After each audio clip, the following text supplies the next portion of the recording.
Hello दोस्तों। मैं आपकी दोस्त आज फिर से आप लोग के लिए एक नई कहानी लेकर आ गई हूँ जिसका नाम है भूतिया ढाबा। तो चलिए शुरू करते हैं आज की कहानी। Ready steady and go. तो एक दिन बच्चों ने पिकनिक जाने की बात कही। यह सुनते ही अंकिता की रूह कांप गई क्योंकि उसे एक पुराना किस्सा याद आ गया था। ये बात तब की है जब अंकिता 10वीं क्लास में पढ़ रही थी। एक दिन टीचर ने पिकनिक का प्लान बनाया था। अपने सभी दोस्तों के साथ अंकिता ने भी जाने के लिए हाँ कर दी थी। पिकनिक पर जाना था पावागढ़। पूरा स्कूल पिकनिक पर जा रहा था, इसलिए करीब 30 बस सभी बच्चों को ले जाने के लिए तैयार थी। अंकिता अपने दोस्तों के साथ सबसे पीछे वाली बस में बैठ गई। सभी हंसते मस्ती करते हुए बस से जा रहे थे। तभी कुछ दूर जंगल के पास पहुंचकर उसी बस से तेज आवाज आई। ये वक्त रात के करीब 1:30 बजे का था। ड्राइवर गाड़ी से नीचे उतरा तो पता चला कि टायर फट गया है।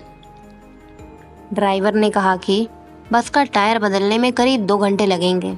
आप सब नीचे उतर जाइए, मैं इसे बदल देता हूँ। आप लोग पास के ढाबे पे जा सकते हैं, वहाँ गर्मा गर्म चाय पी लीजिए और मैं इस टायर को फटाफट बदलने की कोशिश करता हूँ।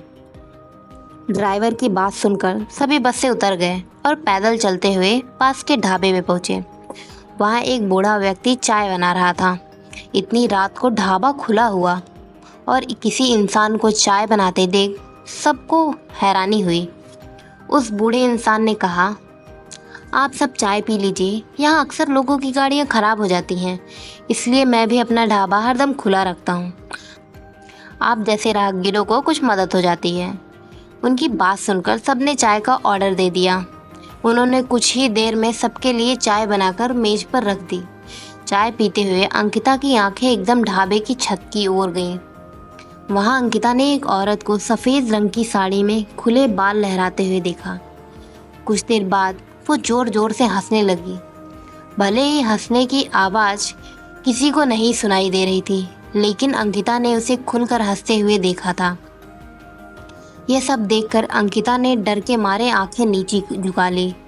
कांपते हुए किसी तरह से अंकिता ने चाय दोबारा पीना शुरू किया ही था कि उसी वक्त जोर जोर से किसी के चिल्लाने की आवाज़ जंगल की ओर से आने लगी।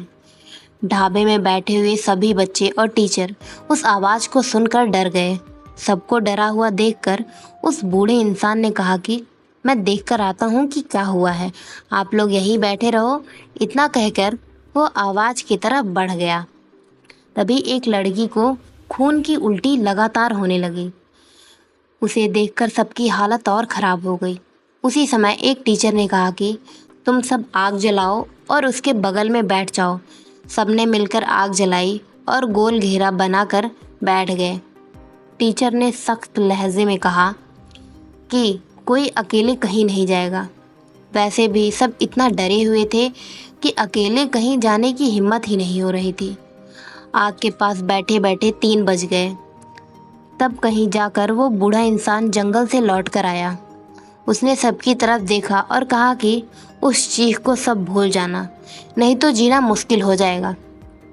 इतना कहकर वो ढाबे के अंदर चला गया। तभी ड्राइवर भी टायर बदलकर बस लेकर ढाबे के पास पहुंचा। सभी लोग भगवान का नाम लेते हुए उस बस में जाकर बैठ गए। टीचर ने बस में बैठते ही सबको कहा कि कोई एक दूसरे से बात नहीं करेगा, सीधे सब सो जाओ। टीचर की बात मानकर सब बस में ही सो गए। उसके बाद पिकनिक स्पॉट पर पहुंचते हैं और करीब 1 हफ्ते बाद घूमकर वापस आ जाते हैं। पिकनिक में किसी ने दूसरे बस के बच्चों से उस रात के बारे में कुछ नहीं कहा क्योंकि टीचर ने मना किया था। लेकिन पिकनिक से लौटते ही सबने अपने दोस्तों और दूसरी क्लास वालों को इस भूतिया घटना के बारे में बताया। आज पिकनिक का नाम सुनते ही यही भूतिया ढाबे की कहानी अंकिता के मन में आ गई और बच्चों को पिकनिक भेजने से उसे डर लगने लगा। तो ये रही हमारी आज की कहानी। अगर आपको ये कहानी अच्छी लगी तो हमें कमेंट्स में ज़रूर बताएं और हमारे चैनल को सब्सक्राइब कर लें। मैं आपसे फिर से मिलूँगी एक नई कहानी के साथ। तब तक के लिए बाय बाय।